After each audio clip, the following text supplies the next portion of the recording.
Alright, so get this. The last officially licensed PS2 game was released in late 2013, marking 12 years since the end of one of the greatest gaming generations of all time. Well, at least in my opinion. But what if I told you that that wasn't exactly the case? And as a matter of fact, there still exists a dedicated, under-the-radar global modding scene that has been pumping out homemade games on the PlayStation 2 for well over a decade now. So in today's video, I'll be taking you on a journey down this rabbit hole and covering a handful of homemade and total conversion game mods. From playing this wacky Argentinian Lucha WWE mod to exploring this project that is attempting to achieve what many people have considered to be next to impossible. This is exploring homemade PlayStation 2 games.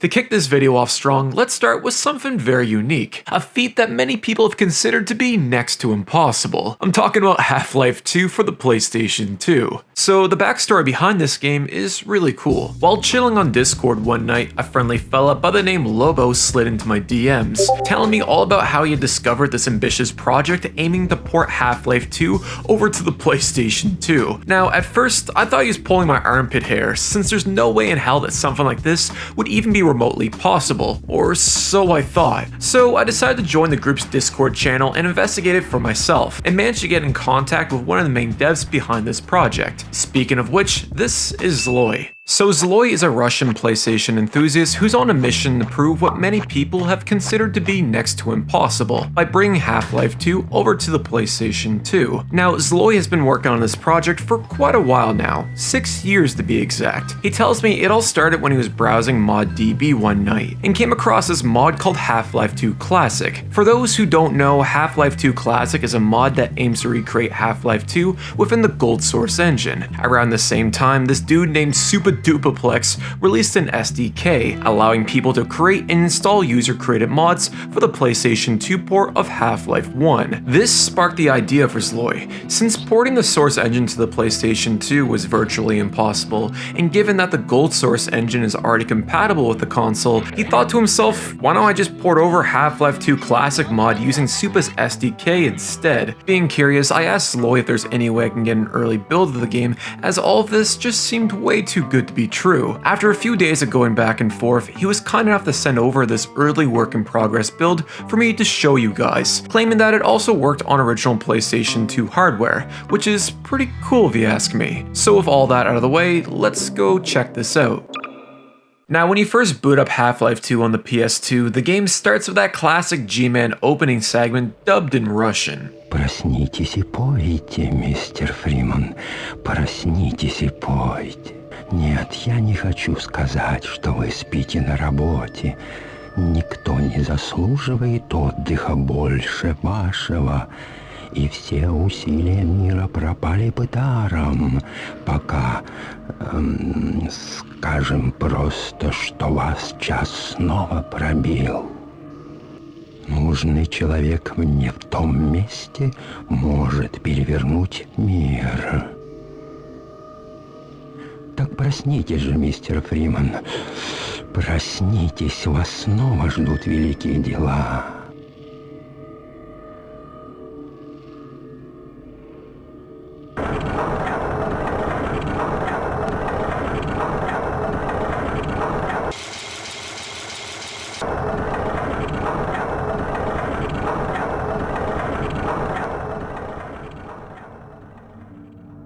Once the monologue ends, you'll walk off the train into City 17 for the first time, just like in the original game. And I gotta say, even just wandering around the train station, I was left completely speechless. Like, I can't even describe it in words, you know? It's like almost like walking into an alternative universe. It's just honestly incredible. In the back of my mind, I always pictured that PS2 Half-Life 2 would look, well, kinda scuffed, but this doesn't even come close to that. Okay, I'll cover you. Yeah, Первое предупреждение, отойти. What I love about this scene is that it still retains that dystopian ambiance.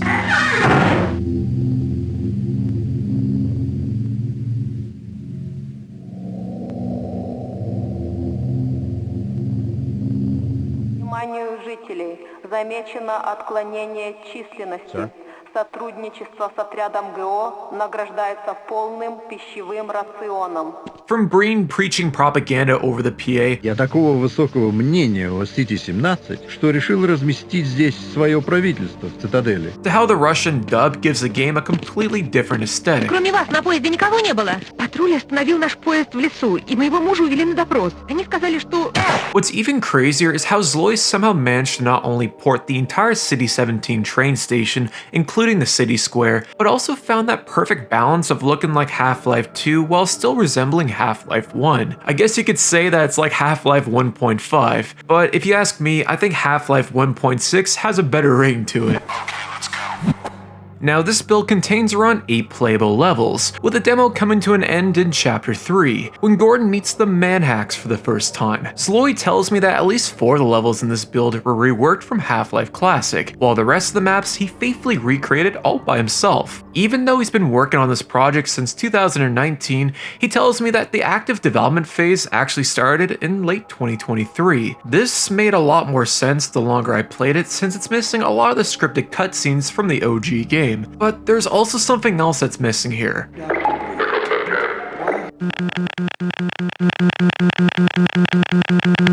Well, yeah, that too. But what about the gravity gun? So here's the thing, it does exist with a PC version of Half-Life 2 Classic, and from what I could tell at least, it seems to work incredibly well. I asked Zloy about this, and according to him, it's apparently a complete pain in the Johnson to properly implement due to just how scuffed the PS2 is. Первое предупреждение, отойти. Yep, I'll be happy to... Well, that target range... With that being said, he's still determined to find some way to make it possible. Time will tell, I guess. Первое предупреждение, отойти. Fine for you.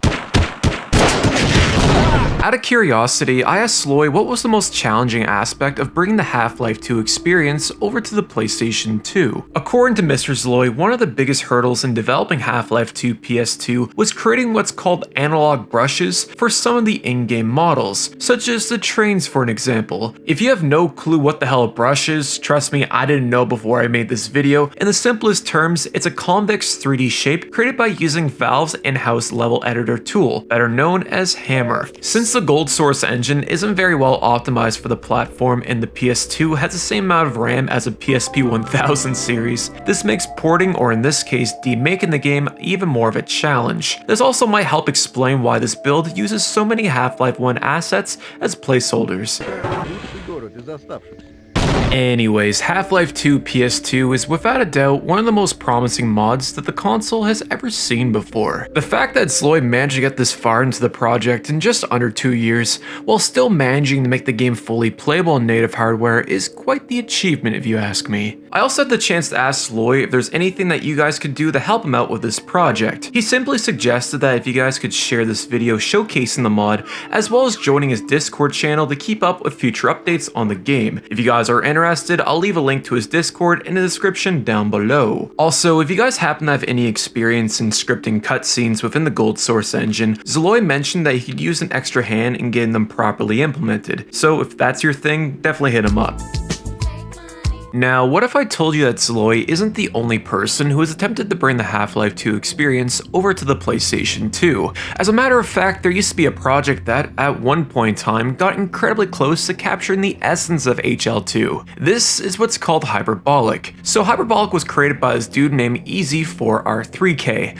I'll call him EZ for short. Now, what makes Hyperbolic unique compared to Zloy's project is how EZ was able to not only port most of the weapons from Half-Life 2 over, but also manage to reuse some of the 2001 beta assets from the game as well too, which is pretty cool if you ask me. Alrighty, so the build of Hyperbolic that I'll be covering in this video is made up of 3 playable levels, all of which take place in what I believe is supposed to be a recreation of the abandoned mines from episode 2. And one of the things that I noticed going into this for the first time is just how much this looks like Half-Life 2. Like, it looks like something that Valve would have created themselves. Everything from just how accurate the in-game audio is,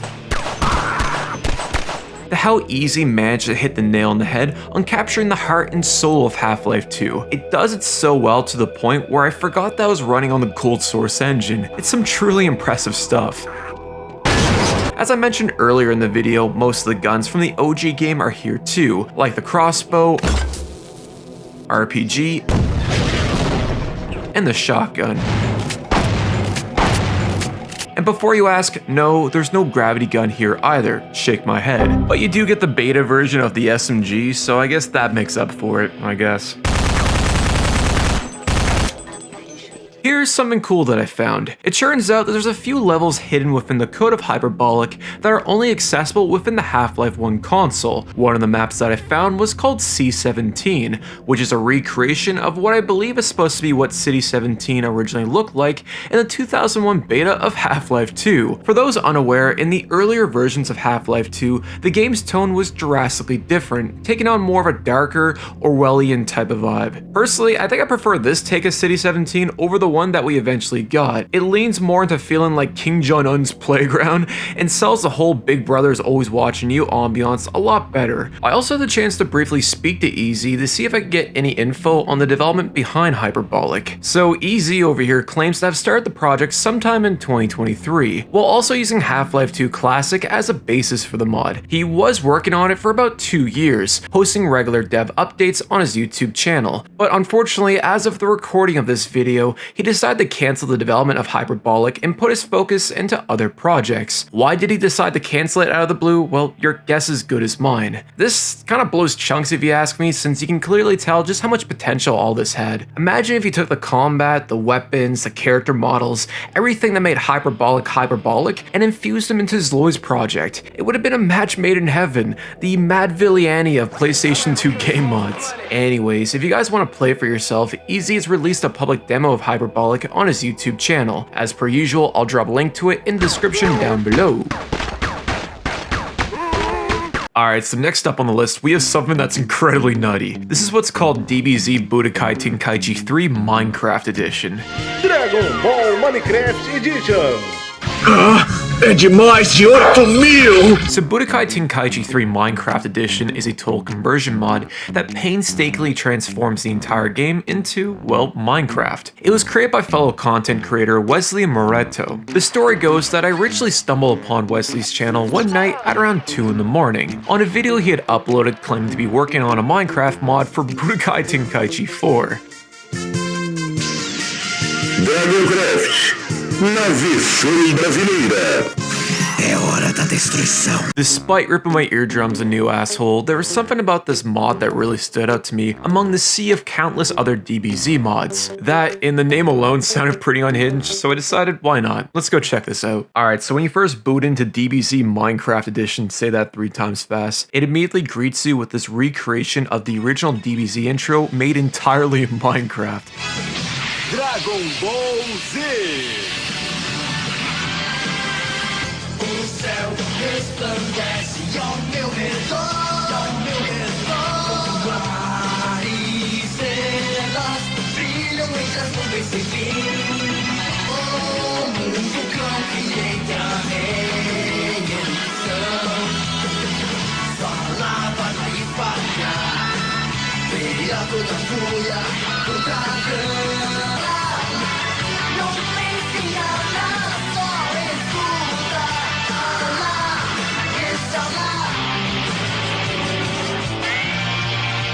Versão brasileira Alamo. As I mentioned earlier in the video, DBZ Minecraft Edition is a full-on total conversion mod that, to put it simply, exceeded all of my expectations. I'll start with the fact that almost every single menu within the game has been completely redesigned to fit the whole Mojang aesthetic. From how Wesley remodeled the main story mode and managed to make it 5 times more goofier. Piccolo! Estava seguindo aquele indivíduo. Wesley found a way to replace all the character moans with the oof sound effect. One cool ass detail about this is how the pitch of the oof sound changes depending on the age of your character. So as an adult it sounds like this, but if you play as Krillin it sounds like this instead. To how he remade some of the loading screen minigames to better fit the crossover. He's clearly a man of detail and you gotta respect just how far he went to sell the whole Minecraft experience here. I also love how the game's menu sounds like it's having an aneurysm whenever you scroll through it.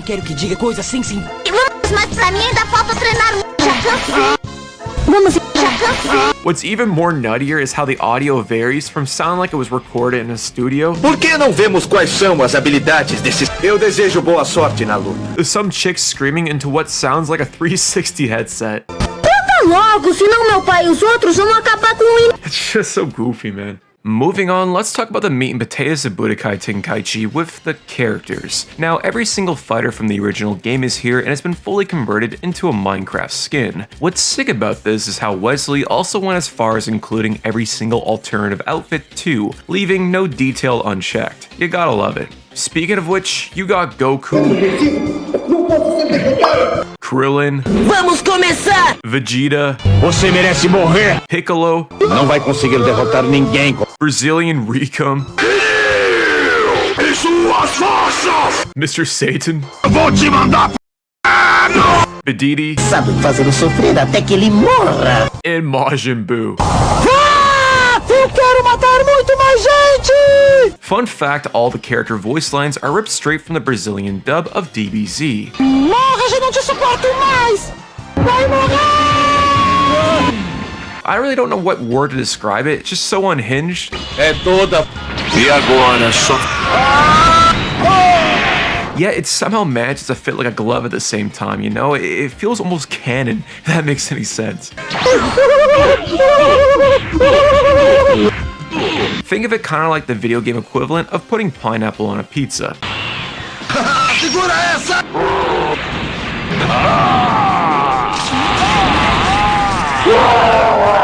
Also, big shout out to my homie Solaris for letting me know all about the Brazilian DBZ dub. It is greatly appreciated. Pode ser que não agrade o senhor, mas estou dando de todo o coração. In terms of new arenas, it seems like there's only one new stage here called Wasteland Noon, which is basically the same map from the original game but decked out with a coat of voxel paint, and that's about it. It's also worth mentioning that this build is from 2 years ago, so it's not the most up-to-date version of the mod in its defense. But regardless, I think it's well done, and to quote Todd Howard, all of this just works. if I could make a suggestion, maybe consider importing C418's tracks as selectable background music into the game. I feel like that would seal the deal in capturing that warm, fuzzy feeling that Minecraft is well known for. Although I didn't get too much time to fully explore this gem of a game, from what I was able to play, I gotta say man, I was left impressed. Whenever I hear that phrase, a labor of love, this is the first thing that pops into my head. Like the sheer amount of creativity and effort poured into this mod is nothing short but exceptional, to the point where no verbs, adjectives, or wordplay for that matter could properly describe just how great it is. Você é covarde. To quote Mark Chagall, if I create from the heart, nearly everything works. If it's from the head, almost nothing. Anyways, Budokai Tenkaichi 3 Minecraft Edition is one of the best game mods to come out of Brazil, and I highly recommend checking it out if you ever get the chance. Alright, next up we have Garry's mod for the PlayStation 2. While doing research for this video, I came across a Discord server for a project that is attempting to create its own version of Garry's mod using Supa's SDK. The dude behind the project, who goes by the name Kurt Cobain, tells me he's been working on it for around 2 months now, and has managed to port over at least 3 maps from the PC version. Now, ever since I was a kid, I always dreamed of playing Gmod on the 360, and as you guys already know, that never became a reality. So this might be the closest thing that I'll ever get to fulfilling that dream. Alright, so let's start by exploring the hub. So the hub serves as a portal to where you can explore all 3 maps included in this build. Speaking of which, you can choose from GM Construct, Flatgrass, and good old D-Dust 2. Now, GM Construct isn't the construct that you're probably thinking of. This one is much more scaled back with a little bit of resemblance to its modern day counterpart. It's still pretty cool though. Flatgrass on the other hand is incredibly scuffed, but if you can manage to look at it without needing the hurl, it almost looks spot on compared to the original map. While D-Dust 2 is just perfect and feels right at home running natively on a PlayStation 2. Speaking of which, the best way that I can describe playing Gmod on a PS2 is that it feels like the game is being held together by popsicle sticks. Since it's so early in development, there aren't a whole lot of things that you can dick around with. You aren't going to find stuff like tools, balloons, physics guns, or a gravity gun for that matter, no cameras, props, Steam Workshop integration, wafu pillows, GUIs, none of that jazz. Instead, you gotta do it the old-fashioned way, and type in whatever you want to spawn into the environment using Half-Life 1 console commands.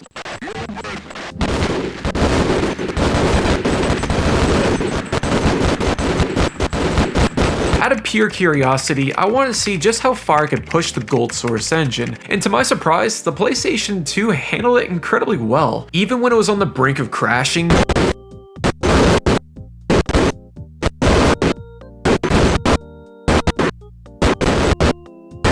game would always somehow pull a Hail Mary last minute, showing no signs of giving up. That was until I started to dick around with the game's frame rate.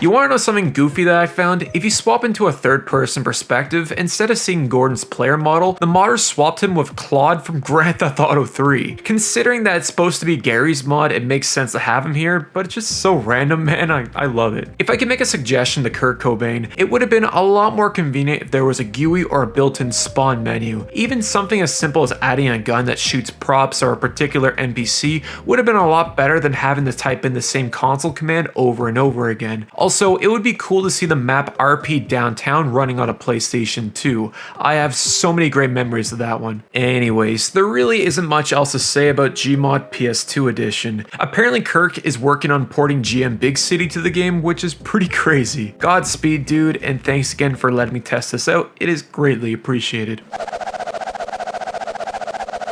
Next up, we have something that's incredibly nutty. This is what's called 100 Lucha vs Smackdown and Friends. 100 Lucha is this obscure 2000s mod for Smackdown vs Raw 2007 that brings in characters from 100% Lucha, which was an Argentinian wrestling promo that aired between 2006 and 2010.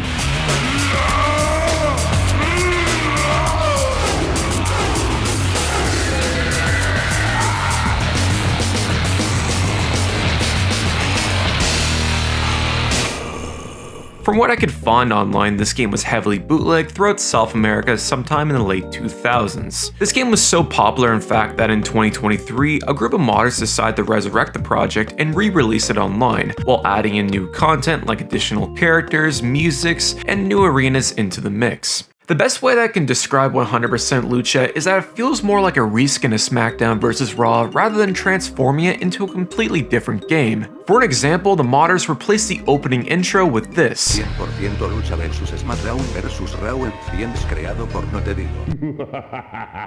I like how it now resembles something that you would have seen in a DVD menu from back in the day.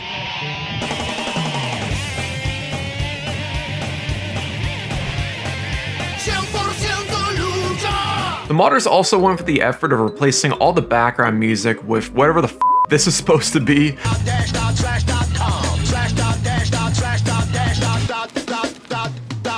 All the loading screens have been given the 100% treatment, and they even went as far as importing custom Spanish commentary from what I believe was the original show into the game as well too. ¡Es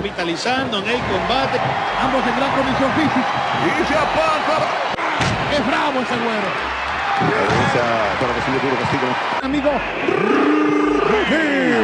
100% Lucha offers around 29 wrestlers to choose from, as well as including a few crossovers from anime, pulp culture, Argentinian social media influencers, etc. While we're on the topic of characters, you can now play as this dude named Hip-Hop Man.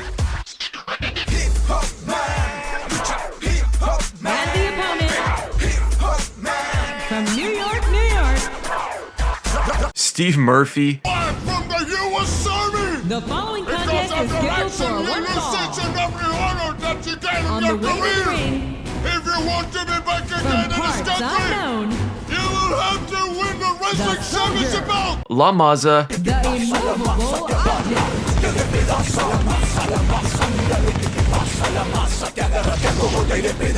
The Delivery Boy.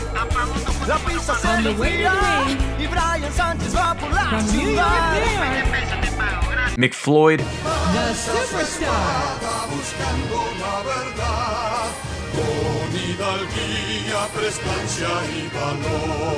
Ricardo Fort, Naruto,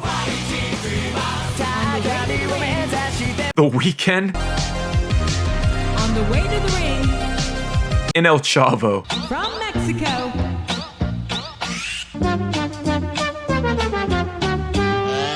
It's also worth mentioning that 100% Lucha is a product of its time, when the WWE community didn't have as many modding tools readily available as we do now. This also might explain why a lot of the Luchas look like they're built using the Create a Superstar tool in SVR. If that is the case, then big ups to the modders for at least putting in a great amount of effort into recreating a lot of the fighters.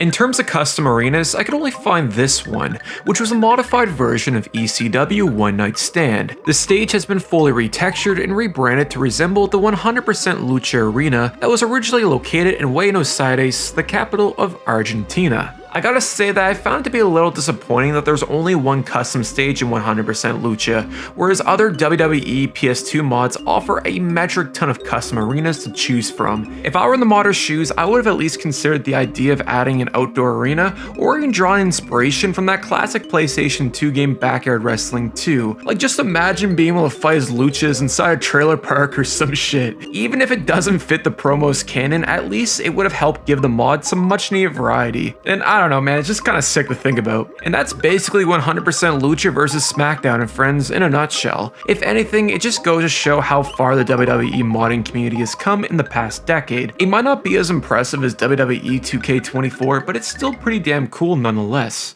Alright, so next up on the list, I decided to pay a visit to the good old God of War modding community. So for those unaware, there still exists a small but incredibly dedicated community that's been releasing mods for both God of War 1 and 2 for quite a while now. Now, the modding scene surrounding God of War is a lot more tame in comparison to something like the DBZ community. You're not gonna regret it, the payoff is huge. Oh jeez, Morty, now! Boom! Big reveal! What do you think about that? It takes more than that to kill Rick and Morty, motherfucker! So don't expect to come across any wacky tobacco things here, like giving Kratos a shotgun, or any kind of Mickey Mouse slipping on a banana peel type of shit. However, one of the coolest mods the community has put out recently is this one called God of War Christmas Edition. Merry Christmas, everyone. This is a total conversion mod for the original God of War that aims to completely transform the game into resembling a Hallmark Christmas movie. It was created by this dude named Modder Despertano. Now, Mr. Despertano fits the textbook definition of the term talented, as he single-handedly pulled off some incredible feats within the God of War community, like how he managed to make Kratos Brazilian, to how he completely remastered the PSP God of War games and updated all the game's graphics to a 4K resolution. What I love most about this mod is that it has no business just being this good. Like, when I first heard about this, I kind of assumed it'd be something like giving Kratos a Santa Claus outfit or some shit, leaning into being more of a glorified meme than being a fully fledged total conversion mod. But the sheer amount of labor that was poured into making this is nothing short but incredible. Everything from adding custom Kratos AI voiceovers. May everyone receive a Christmas gift from the gods. To him singing What's This from The Nightmare Before Christmas. What's this? What's this? There's carbon everywhere. What's this? There's white things in the air. What's this? I can't believe my eyes. I must be dreaming. Wake up, Jack. This isn't fair. What's this? The background music has been replaced with some classic Xmas jams. A few of the enemies have been completely retextured, like how the undead legionaries now resemble Santa's elves. The team has also completely revamped the weather system so that it now snows instead of raining. They replaced almost every single texture within the game. The pause menu has been given the North Pole treatment. There are some subtle changes to certain UI elements, like how the boss health meter now rocks a Santa hat. And there's also a few goofy outfits that you can wear, like the Reindeer of War, Santa Kratos, or even being able to play as Jack Skeleton. What impressed me the most, however, was despite the laundry list of changes here, the game's frame rate remained rock solid without any noticeable dip in performance, which is not really common when you come across mods like this.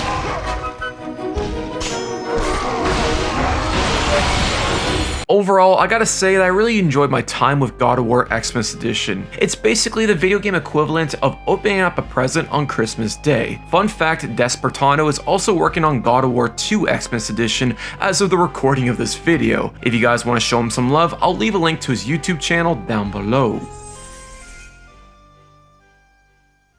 Alright, so next up, we have something that's pretty quirky. This is what's called Resident Evil 4 first-person view. Now, this is a mod for RE4 that attempts to convert the game into a first-person perspective. It was created by fellow content creator RobsonBio45. Now, Robson over here has produced some rather unique mods for RE4, like this dope one called Matrix Mode, where he somehow managed to find a way to implement bullet time into the game, which is pretty cool if you ask me. Alright, so RE4 first-person edition works like this. Instead of going for the effort of completely redesigning the gameplay mechanics to accommodate this new style, Robson simply modified the game's camera and repositioned it to now hover over Leon's shoulder, giving the illusion that it's now in a first-person perspective. Robson also claimed that he designed this specifically so that all the weapons are visible on screen without any sort of glitches or clipping through Leon's body. If you've ever played the Quest 2 version of RE4, it feels reminiscent to that, but leans into more of the experimental side of things, if that makes any sense. It's not perfect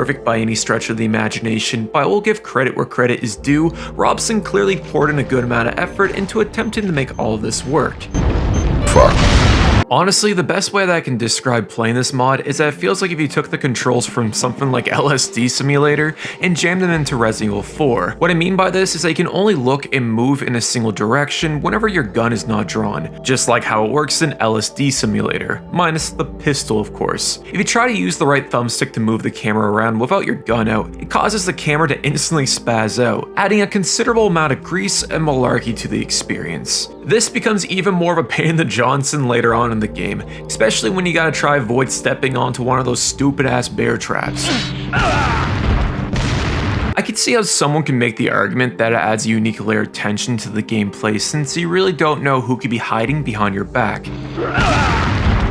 In my opinion, I feel like there's only so much that you could work with here, since RE4's controls have aged, well, like fine milk. With that being said, I believe that Robson did a great job all things considered, despite the bumps and bruises. So although I had mixed feelings about RE4 First Person Edition, I would still go as far as say that it's a good enough excuse to play for Resident Evil 4 for the 100th time. If you guys want to check it out for yourself, I'll leave a link to Robson's YouTube channel in the description down below.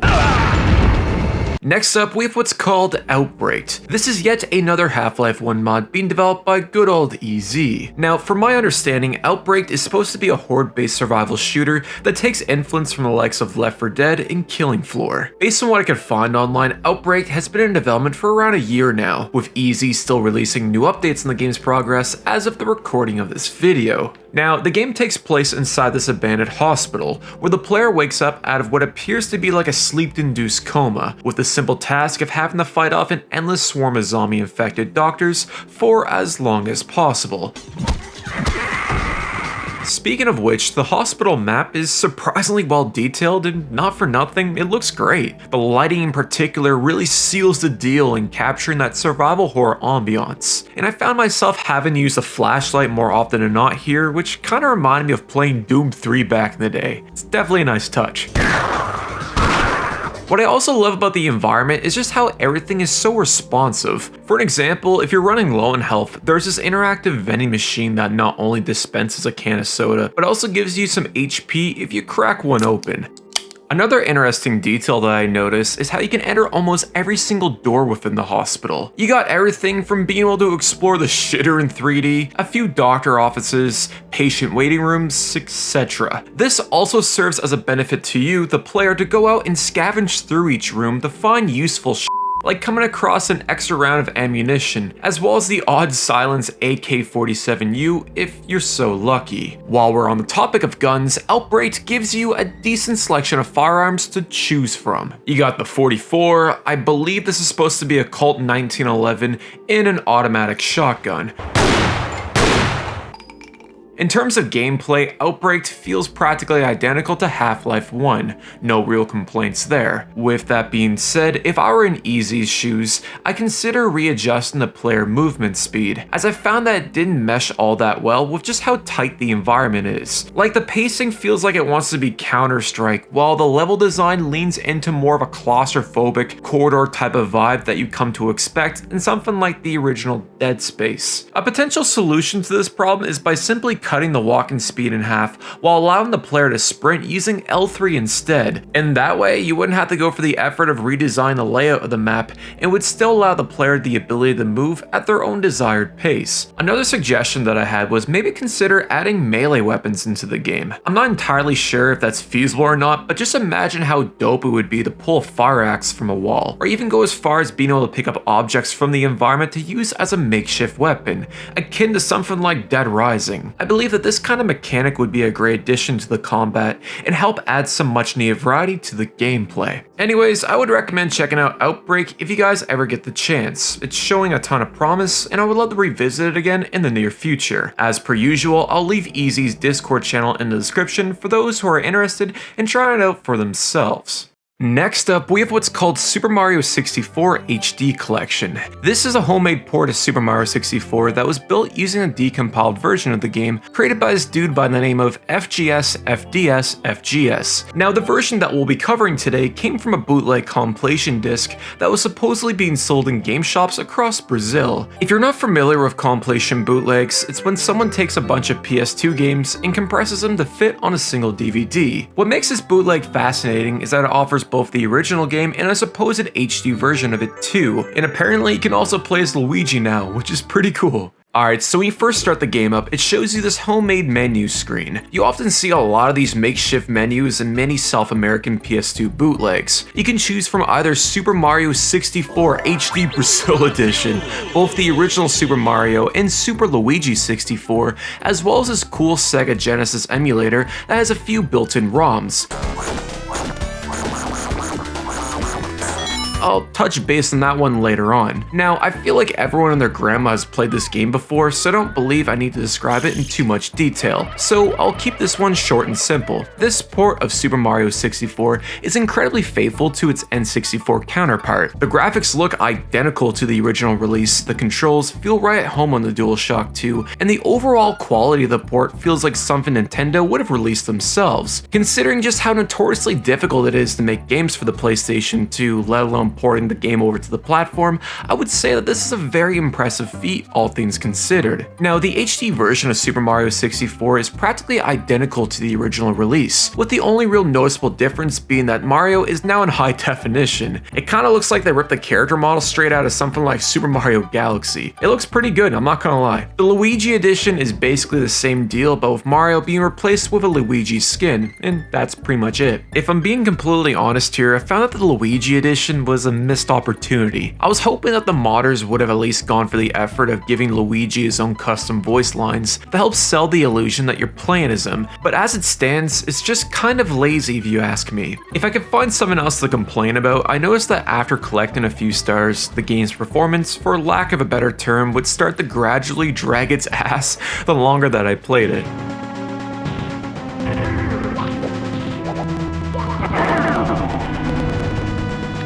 In hindsight, this is probably due to the fact that I was playing the game off a USB drive and not due to poor optimization or any of that kind of jazz. So I'll give it a pass in this case.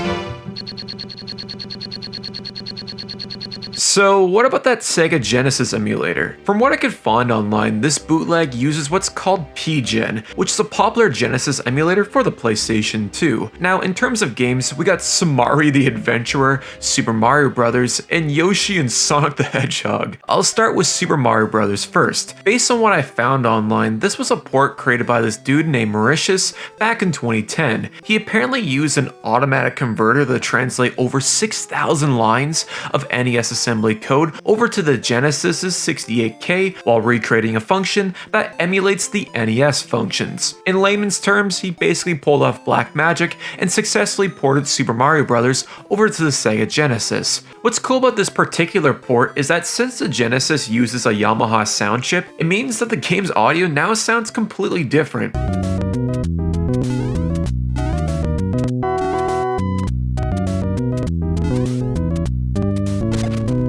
I've heard people on YouTube say that it almost sounds like it's being played on an organ, and I can definitely see, or in this case hear, what they're talking about.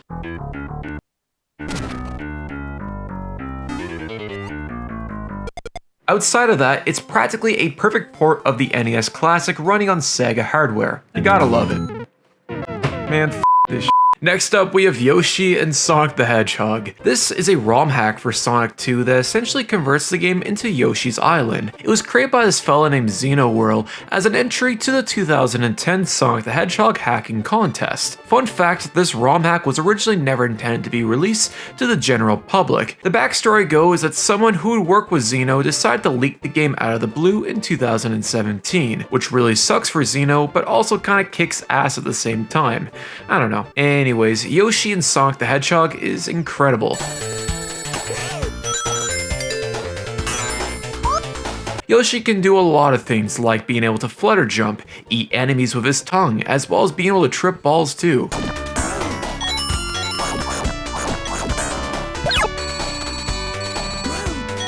I like how Xeno cared about the small details, like how you're no longer able to do a spin attack as Yoshi, and how you replaced Baby Mario with Baby Sonic. It's definitely a nice touch. With all that being said, Yoshi and Sonic the Hedgehog is a solid 10 out of 10, would recommend. And finally, we have Samari the Adventurer. So this one is kinda goofy. It's another Sonic ROM hack that is based on a 1994 bootleg that attempted to port over Sonic the Hedgehog to the NES. The name Samari comes from taking both Sonic and Mario's name and infusing them together. Go figure. What I like about this ROM hack is how it not only successfully manages to bring over Samari's aesthetic to Sonic 1, but also manages to give the game its very own identity. Let me explain. The first stage that you play on is called Mushroom Kingdom Zone, with the stage's backdrop looking like it was ripped straight out of Super Mario World. What I find interesting is how the flow of the stage finds that perfect balance of capturing the breakneck speed that Sonic is known for, while meshing the methodical platforming found in the classic Super Mario games.